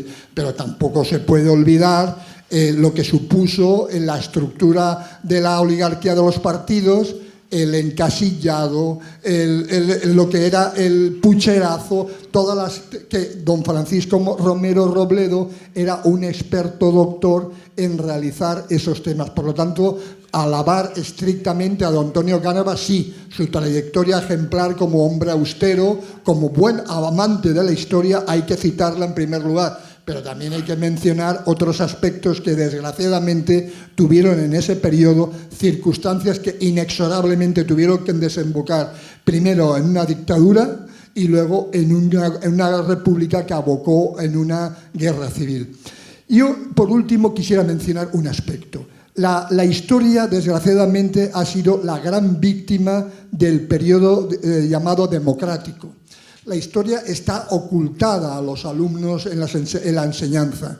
Por ejemplo, un alumno no conoce quién es Pol Pot y, sin embargo, ha oído nombrar constantemente la figura de Allende, la represión que tuvo lugar posteriormente con Pinochet, pero la figura de un hombre como Pol Pot, que a muchos de los aquí presentes nos hubiera condenado a muerte, el líder camboyano, por llevar simplemente gafas porque lo consideraba un instrumento revolucionario, era una realidad. O por qué no ocultar el hecho que cuando no se menciona que en la historia la revolución de Asturias fue un auténtico golpe de Estado de las izquierdas que no quisieron reconocer la victoria democrática electoral de la derecha. Yo creo que son aspectos importantes que usted no ha mencionado. Y por último, ya como pregunta personal, diría, usted que ha sido miembro del Partido Comunista, ¿qué opina de que su ex jefe posea una calle en Madrid concedida por un ayuntamiento presidido por el Partido Popular, siendo como ha sido el autor moral de los asesinatos de Paracuellos de Jarama? Muchísimas gracias, señor Gortázar. Qué barbaridad. A ver si he apuntado todo lo que me preguntan. Vamos a ver, la responsabilidad del PP y PSOE. Yo creo que, en fin, no es una disidencia lo que yo tengo con ustedes. Habrá sido una laguna porque en el espacio de 45 minutos no me habré ocupado de todo. Tampoco he hablado del PNV, que lo llevo aquí en la cabeza y sin embargo no lo he mencionado, ¿no? Efectivamente, la responsabilidad del PP y del PSOE, más que del PP, originariamente la AP y luego la evolución de la AP hacia el PP es altísima, ¿no? El tema de Pujol con Banca Catalana confirma, creo recordar, a lo mejor estoy equivocado, pero confirma el hecho de que cuando el tema de Banca Catalana lo hizo como presidente de Banca Catalana, pero cuando saltó el asunto, él ya era presidente de la Generalitat, ¿no? Lo cual demuestra un poco lo que estaba diciendo antes, que la justicia con un ejerciente del poder se las mira mucho más que con un ex ejerciente del poder, ¿no? Yo creo que efectivamente el PP y el PSOE tienen gran responsabilidad. Todos los presidentes, no solamente Aznar y Felipe González, sino Zapatero y Rajoy también, y Suárez. Y es un poco derivado del desastre de la ley electoral, porque les convierte en prisioneros de los partidos nacionalistas cuando no tienen la mayoría suficiente para aprobar el presupuesto. Fíjese lo que le voy a decir. Yo tengo para mí, a lo mejor es una asunción y una sospecha que no es acertada, pero las prisas de Rajoy por convocar las elecciones el 21 de diciembre, uno de los motivos que yo creo que le ha inducido a eso es que quiere tener las manos libres con el PNV para sacar su presupuesto en enero del 18. Entonces, claro, si esto es así, te das cuenta de que los políticos, en fin, yo aquí hablo como yo dejé la política en el año 2001, yo soy un profesor y un escritor, ¿no? Te das cuenta de que los políticos que se enseñen catalán a uno que no quiere aprender el catalán, o en vasco a uno que no sabe vasco, o que haya un 3% por medio, o que la división de poderes funcione de una manera o de otra, o que TV3 sea un desastre o no sea un desastre, eso les trae un poco sin cuidado. Lo que les preocupa es el presupuesto de enero del 18. Y entonces están sometidos a esos pequeños partidos nacionalistas que los jibarizan y los convierten en monigotes hasta el punto de que nos obligan a los castellano hablantes a decir Lleida en vez de decir Lérida, que es una cosa que no se entiende. Decir, oiga, usted puede decir en su idioma como quiera su pueblo, pero en castellano será como se dice en el diccionario de la lengua castellana, ¿no? De la lengua española. Pues bueno, pues es un sometimiento terrible, que no es una disidencia por su parte, le digo que lo comparto plenamente, lo que pasa es que es una laguna, ¿no? Y yo creo que va mucho más allá de lo que pueda usted imaginarse, si es realmente lo que tengo yo razón de este proyecto del día 21 para poder resolver su alianza con el PNV en el presupuesto del año 18, ¿no? En relación a la segunda cuestión de Moncloa, me parece que es lo que usted me... El gran fraude de la lengua valenciana. Ah, bueno, sí, bueno, el asunto es ese. Bueno, es que en las cesiones para poder aprobar los presupuestos va un paquete, y en el paquete iba la lengua, imagino. ¿Qué le voy a decir? Pues es que todos los presidentes de gobierno están prisioneros de los partidos nacionalistas, como lo demuestra esto que le estoy diciendo de enero del 18, ¿no? Y entonces lo de la lengua, pues imagino que es eso, vamos, es un sometimiento que desde Madrid se juegan con la periferia y con los habitantes de la periferia. Por ejemplo, yo el otro día escribí un artículo en un periódico digital sobre el caso de un muchacho inmigrante que estaba obligado a entrar en una escuela pública vasca en la que desde el inicio se hablaba vasco. Entonces el tipo le pasan el curso, aunque no entienda nada, porque la lengua vehicular es en vasco, es un inmigrante nicaragüense, y le pasan el primer año. En el segundo año, si no escribe y responde a las preguntas en vasco, le hacen perder el curso. Pero este era un niño de 10, 12 años, que era un chico totalmente alegre, con amigos y tal, y le entró una depresión, ya no habla ni vasco ni castellano, ni habla nada, pero es una opresión lingüística vehicular obligatoria terrible. Desde luego en el País Vasco ocurre, imagino que en Cataluña también ocurrirá, yo no sé si en Valencia ocurre, pero desde luego los problemas que se generan desde Madrid en los conchaveos luego a los que lo padecen en sus respectivas localidades son espectaculares, ¿no? Vamos a ver, no, es que no sé si he apuntado todo lo que... lo del asunto de Moncloa, bueno, es que lo de Moncloa es una visualización un poco evidente. Si ustedes ven las imágenes del Consejo de Ministros, los cuadros que hay cuando cuelgan ahí, se ve la mesa del Consejo de Ministros y los ministros, vamos, se echa uno las manos a la cabeza de los cuadros que hay allí. Es decir, eso puede ser el gobierno de Groenlandia o de Finlandia o de Noruega, pero no hay una sola referencia de España, ¿no? A mí me llamó la atención. Ahora Prieto Benavente está muy inclinado por el valor de las imágenes, y a mí me parecía que esa imagen era muy representativa de una época y de un cambio de época, ¿no? A mí me gustó que el rey en el discurso puso a Carlos III, detrás. El rey reformista. Fue todo un detalle. ¿Algo más? Vamos a ver, la historia... Lo de Carrillo. Lo de Carrillo, bueno, pues no sé, a mí todo el tema de la memoria histórica, bueno, sobre eso hemos escrito un libro, me parece un despropósito, porque resulta que están levantando calles, quitando referencias de gente honorabilísima y se están metiendo otros ahí. Yo creo que es un despropósito de Zapatero y de la izquierda que pretenden un poco ganar la guerra 40 años después de haberla perdido. Entonces, realmente están generando unas tensiones innecesarias y unos gastos a las familias y a las empresas, porque claro, cambiar de nombre una calle es un follón en el registro, en mil cosas, ¿no? Y yo creo que eso es un elemento muy negativo, pero lo único que podemos hacer es protestar, escribir un libro como hemos hecho nosotros y decir que esa no es la vía de convivencia y que desde luego no es el espíritu de la transición. El espíritu de la transición era mirar hacia adelante y tratar de convivir después de un periodo difícil, pero en fin. Y en relación a la historia, no sé si había alguna cosa más.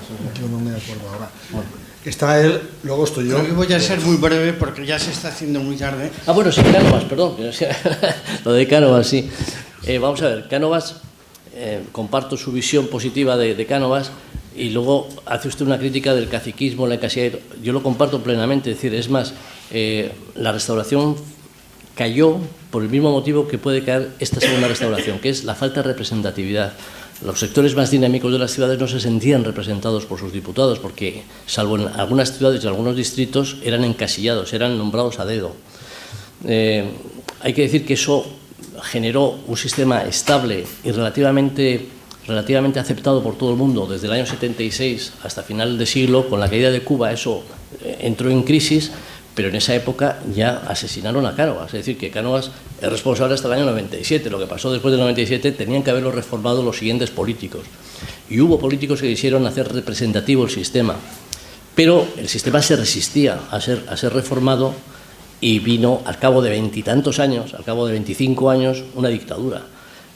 Pero culpar a Cánovas de una dictadura después de que lo asesinan 25 años antes, no. O la crisis del régimen. El régimen podía haberse autentificado, y de hecho estaba en proceso de autentificación.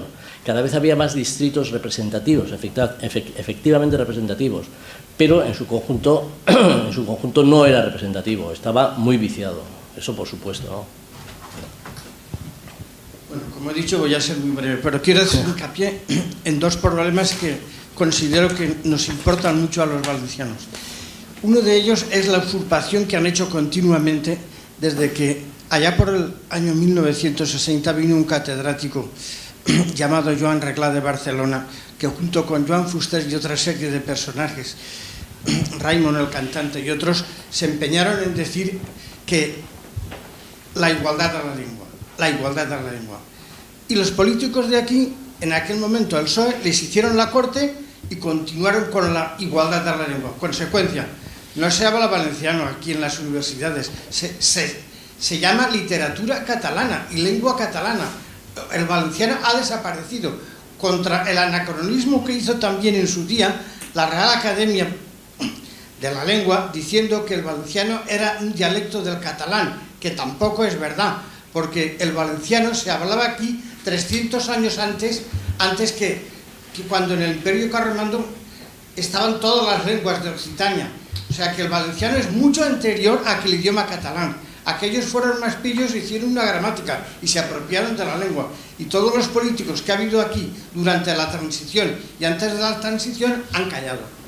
Me parece muy mal. Otra de las cosas que quiero hacer hincapié es en el sistema educativo. Es muy lamentable que igual en el País Vasco que en Cataluña se esté educando a los niños con el odio a España y con que los españoles son los malos, nosotros somos los buenos. A España ni verla, el enemigo es España, y así continuamente. Los gobiernos centrales sabían todos estos problemas. Lo que pasa es que como les tenían que aprobar los presupuestos, recurrieron a los partidos nacionalistas, y desde Felipe González hasta el señor Rajoy les han ido dando mucho más poder económico, y en los presupuestos nacionales les han dado mucho más comparativamente que aquí a nuestra región valenciana. Eso para mí es una desgracia grande para nosotros los valencianos. Y otra desgracia grande es cuando la nefasta frase que se le ocurrió al señor Zapatero de decir que aprobaría el Estatuto catalán conforme saliera del Congreso catalán. Otra barbaridad. Como decía Aznar, no se puede hacer más mal en tan poco tiempo. Eso por una parte. Y por otra parte, recordando una frase de aquellas tan burlescas que tenía don Francisco de Quevedo y Villegas, cuando la guerra del Segadors, hace ya 300 y pico de años, él decía, mientras queden piedras en los campos desérticos de Cataluña, los españoles no podremos vivir tranquilos. Qué frase más actual en estos momentos que estamos, y han pasado ya siglos, ¿eh? Y otro problema es que lo que ellos llaman el seny, el problema de querer ser diferentes y de querer ser nación, viene de su orgullo y viene de la alta burguesía catalana, no viene del pueblo llano, viene porque siempre han querido ser diferentes y ser superiores al resto de España. Y todo el independentismo arranca de allí. En aquellas épocas, cuando están quejándose y haciéndose víctimas de todo, cuando entró el rey Borbón, que ellos hicieron campaña a favor, todos lo sabéis, del archiduque Carlos, y se perdió la guerra, y se perdieron los fueros y muchas otras cosas, les concedió a ellos el privilegio de ser el mercado de esclavos, y decir catalán era decir sinónimo de mercader de esclavos. Y así progresivamente todos los gobiernos han ido favoreciendo a Cataluña, económicamente sobre todo, y creando industria ahí en detrimento de otras regiones españolas. Y los demás españoles han callado, los gobiernos centrales han callado. Me parece una barbaridad. Me gustaría su opinión sobre esto. Gracias. Bueno, yo lo comparto plenamente lo que usted ha dicho. Me parece que estamos en plena concordancia, en el sentido de que la ley electoral genera esas mayorías exiguas, se requiere el apoyo de los nacionalistas y pasa lo que pasa, ¿no? Yo creo que en este caso Valencia... de convocar nuevas elecciones. Es más fácil apoyarse en el contrario y tirar para adelante. Sí. Ahí lo que ocurre es que, todo como lo ha contado usted, yo le traslado mi experiencia. En Madrid, la clase política y la sociedad en general vive en una burbuja. Es decir, no es consciente de las faenas que desde Madrid se hace a la periferia y a las provincias. No son conscientes, es decir, los temas de representación, los temas de presupuesto, los temas de sometimiento a las lenguas vehiculares en la educación, como no se padecen allí, pues Madrid vive en una burbuja. O sea, y la clase política más... Yo les contaba esto del País Vasco en un artículo o en conversaciones y se echaban las manos a la cabeza, pero no os dais cuenta que sois vosotros los que lo habéis permitido. Hay a veces impulsos de grandes reformas y de grandes palabras de constitución, no sé qué, y sin embargo hay cantidad de reformas operativas que se pueden hacer con un artículo de una ley orgánica. Por ejemplo, conceder la libertad de elección de idioma vehicular en las regiones españolas. Si tú a los padres les dices que pueden elegir la lengua vehicular, pues se acaba el problema de una manera inmediata. Pero Bueno, básicamente, ¿no? La historia y los profesores y tal están muy tergiversados. Pero vamos, se puede... No entremos ahí, no entremos ahí. El asunto está, en vez de ceder la administración y la oferta a la parte de arriba, consiste en otorgar a los consumidores la capacidad de elegir. Que elijan los consumidores. Si un padre quiere que la lengua vehicular de su hija sea el valenciano, el catalán o el vasco, pues que lo elija. Pero si quiere que sea el español, pues que sea el español. Y luego cuando van a hacer la oposición, 5 puntos el Exacto. Bueno, entonces 2 artículos. Claro, el segundo artículo es... Dos artículos. El primero, libertad de elección. Segundo, para ser funcionario de cualquier institución, un idioma extra puntúa 0,5. Pero puede ser alemán, puede ser inglés, puede ser ruso, puede ser chino. No tiene por qué ser la lengua regional. Se acabó el problema. 2 artículos. Vale. Queda, de momento hay tres en turno. El primero era yo, porque alguna vez tenía que meterme. Y es lo siguiente, cambiando de tercio. Tenemos con que los populismos y los nacionalismos han creado una crítica a la democracia tradicional del 78, una crítica que yo creo que en muchísimos aspectos es muy certera, y esto se ha puesto también de manifiesto recientemente en el tema de Cataluña, cuando se ha visto que los catalanes, utilizando las tecnologías informáticas, utilizando esos medios de difusión, han conseguido muchísimos de sus objetivos. Sin embargo, da la sensación, y por ahí va la pregunta que yo te quiero hacer, es que la democracia tradicional, que estamos quizá todavía anclados en el siglo XX, no se habían percatado de todo esto y no han sido receptores de todas las críticas que les han hecho los populismos y los nacionalismos, y no se les ve con una intención de coger el trapo y de hacer las reformas necesarias para que la democracia evolucione. No se han adoptado ningún tipo de medidas, al menos Rajoy no se le ve, porque se le han pedido, por ejemplo, reformas constitucionales. Aunque Rajoy dice, ¿qué reforma constitucional? Bueno, vamos, por lo menos sentarse, analizarlo, estudiarlo, ponderarlo. Todo eso no se termina de ver. ¿No crees que si todo eso se hubiera empezado ya hace unos 10 o 15 años y estuvieran con unas mesas de sabios estudiándolo con tranquilidad, con la vista puesta en 1 o 2 generaciones, a lo mejor definitivamente lográbamos erradicar la cantidad de vicios y de problemas que tenemos con nuestra democracia del 78? Vamos a ver, te voy a contestar sobre la base de mi experiencia. Tú tienes una experiencia judicial y yo como profesional de la historia, ¿no? Pero como político, te digo, los políticos en el poder, lo que les preocupa es el titular de la prensa del día siguiente. O sea, son de un inmediatismo increíble.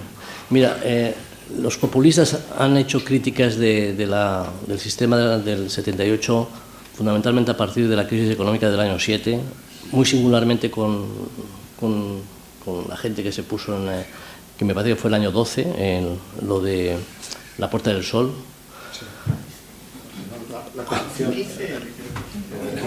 El 15, pero del año 12, vamos, pues del año 12. Exacto. Y todo eso arrastrando una enorme cantidad de noticias de corrupción, cada cual más espectacular. Bueno, vamos a ver, la crítica del sistema político y de sus deficiencias en la literatura académico-política e historiográfica es tremenda desde los años 80. Tremenda. Empezando por como he citado en mi conferencia, Manuel García Pelayo, que no era un pelagatos, era el primer presidente del Tribunal Constitucional. Dijo, bueno, lo que están ustedes haciendo, lo que estamos viviendo, no es una monarquía parlamentaria. Es que eso lo ha dicho Manuel García Pelayo en el año 83. Del año 83, créeme que hasta el año 7, hay una enorme cantidad de libros haciendo evidencias de que esto no funciona, de que hay que modificar esto, hay que modificar lo otro, que el problema de la corrupción se puede atajar por esta manera. Hay una enorme cantidad de literatura. Pero los políticos solo piensan en términos del día siguiente y en términos de votos que puedan ellos capitalizar y no perder, sobre todo no perderlos, ¿no? Más que ganar, lo que les preocupa es no perder lo que tienen. Y bueno, es de un inmediatismo y de una ceguera brutal. Pero esto ocurre tanto en el PSOE como en el PP. Y yo creo que esto no tiene fácil solución. O sea, que volvemos a lo mismo. Tenemos políticos, pero no tenemos estadistas. No tenemos ni siquiera políticos reformistas, porque realmente Rajoy es la antítesis de la reforma. Es el hombre reactivo, es el hombre que actúa en función de un problema. La prueba la hemos tenido ahora con el 155, hasta que ya aquello parecía que teníamos que sacar nosotros un pasaporte para poder ir a Barcelona. No ha colocado el 155, es una cosa que debía haber hecho probablemente en septiembre, cuando salió la ley aquella famosa de la transitoriedad. O sea, es que es todo al final reactivo, intentando que dure lo menos posible, y eso es así como Cánovas fue un gran reformista, y Azaña lo fue, aunque en muchos aspectos equivocado. Es que este es la antirreforma, y las reformas que hizo Zapatero pues eran también desastrosas, o no hizo ninguna, o hacía en la mala dirección. El asunto está, a mi juicio, en dos cosas. Uno, hay que hacer un diagnóstico de los problemas. Y es como cuando uno tiene un enfermo, si no sabe cuál es la enfermedad, ¿cómo le va a aplicar la medicina o la operación, ¿no? Sí, pero eso básicamente ya lo ha hecho los populismos y los nacionalismos. Han hecho ver las carencias y las deficiencias de la democracia. Y los destinatarios de esas críticas parece que no las han querido comprender. Sí, sí. Perdona, no, por supuesto, tanto populistas como separatistas han evidenciado los problemas que genera el 78, pero hay otras muchísimas cosas que están en la literatura académica de politólogos muy importantes desde los años 80, y es que no se hacen caso, es que no lo leen, es que no les interesa, es que están en otra cosa, están en la votación del día siguiente del Congreso, en las mayorías, en los presupuestos, en la noticia del día siguiente y en controlar los medios de una manera o de otra, ¿no? Y es impresionante, realmente es una inconsciencia terrible porque un sistema político que funciona mal o se reforma o se viene abajo. O sea, eso es la experiencia histórica. Y yo creo que estamos en la fase en la que un sistema político está funcionando mal y no se atisba ningún impulso reformista en la buena dirección, ni en la buena ni en la mala, pero bueno, mucho menos en la buena, ¿no? Muy breve, porque... Espera, que te van a dar el micrófono. Es un poco tarde. Como historiador, esta vez para cambiar un poco, ¿usted qué piensa? Que los políticos, es normal, cada partido político de izquierda, derecha, nacionalista, ve la historia a su manera y la utiliza a veces arteramente, con intereses partidistas, como dice su propio nombre indica, partidos políticos. ¿Pero cree usted que los historiadores son más imparciales? ¿Los historiadores en general? Sí, entre ustedes hay consenso en cuanto... No, vamos a ver, yo le digo cómo veo mi profesión. Yo creo que hay historiadores que consideran que la historia es una herramienta de militancia y de transformación político-social, que es un poco las posiciones de Tuñón de Lara, de Santos Juliá, de Ramos Oliveira, de Ángel Viñas, que es un elemento para poner sobre la mesa en el debate político y para influir en el debate político y en los votos.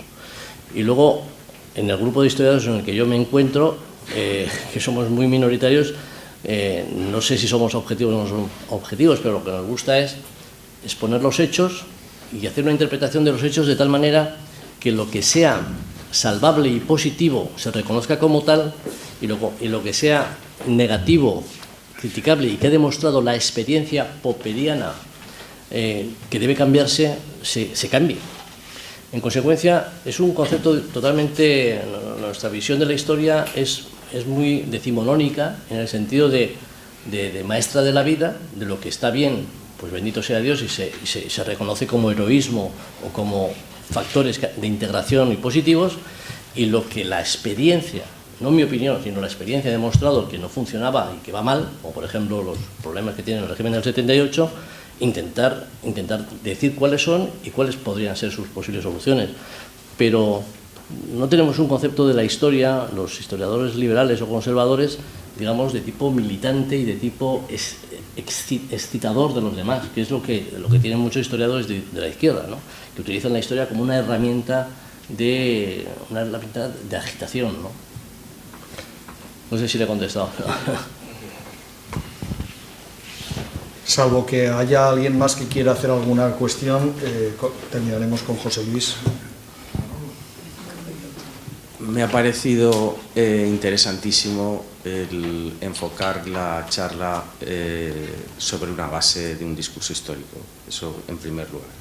En segundo lugar, yo también quiero agradecer, porque veo que el nivel de intervención de la gente en el debate, yo les quiero agradecer porque han dicho cosas muy interesantes, contribuyendo a complementar lo que ha comentado usted en su conferencia. Voy a tratar de ser muy rápido porque creo que el problema es muy denso. Hay una cosa que yo sí habría dicho, y es que somos un país que ha pasado 5 guerras civiles. Lo que pasa es que el término guerra civil, desde que se produjo nuestra guerra civil mayor en el 36, queda acuñado solamente para la guerra del 36-39, y se olvida que hemos pasado 3 guerras carlistas que se han denominado durante todo el siglo XIX y principios del XX como guerras civiles, y no debemos olvidar, por mucha tergiversación de historiografía catalanista fantástica que haya, que la guerra de sucesión española es una guerra civil también, en donde los valencianos, en un sector mayoritario, fuimos con el archiduque Carlos, igual que los catalanes, pero hubo sectores importantes de la nobleza valenciana que estuvieron con Felipe de Borbón. Pasar 5 guerras civiles yo creo que tiene ya una carga muy grande. Parece que vamos arrastrando históricamente los españoles, no se habla de las guerras carlistas, para mí las guerras carlistas tienen mucha influencia de lo que hoy en día ha pasado, porque por ejemplo en el imaginario de construcción nacional, y usted como vasco lo sabrá perfectamente, Zumalacárregui es una persona que se idealiza y se pone de una manera totalmente distinta, lo que son las figuras foralistas y todos los temas estos. Yo creo que actualmente el problema viene a ser en cierta medida similar, como ha comentado un señor ahí detrás, al problema que en su día tuvieron los partidos dinásticos en la época de la Restauración con Cánovas del Castillo, que finalmente se vieron abocados a una crisis por una corrupción. Lo que pasa es que era una corrupción más útil, el sistema de encasillamiento a través del clientelismo, etcétera, era más útil que la corrupción actual, porque ellos a fin de cuentas pactaban, lo que usted ha comentado, para que existiera una estabilidad y un turno en el poder, que incluso en determinados momentos existía el hecho de ceder el gobierno a sabiendas de que esas elecciones iban a estar intervenidas.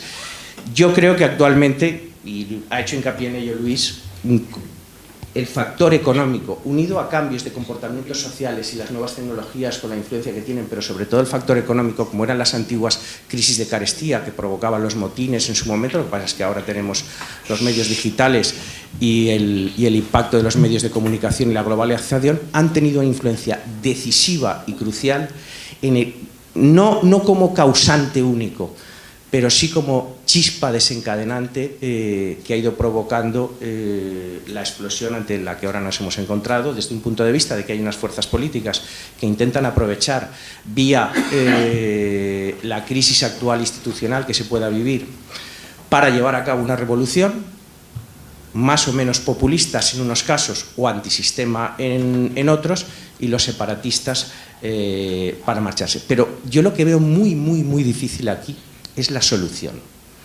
La solución la veo muy difícil porque creo que paulatinamente, y no solamente en España, sino a nivel europeo, ahí coincido con Luis cuando ha dicho que no solamente los problemas son nuestros, sino de otros países europeos, existe un paulatino y progresivo empobrecimiento de la clase política. Me cuesta entender cómo gente independiente y gente válida milita en la política, porque creo que es para durar escasamente 2 semanas o 3, porque acabará hastiado cuando se meta dentro de lo que es, como usted ha explicado en algún caso, las reuniones de un partido político.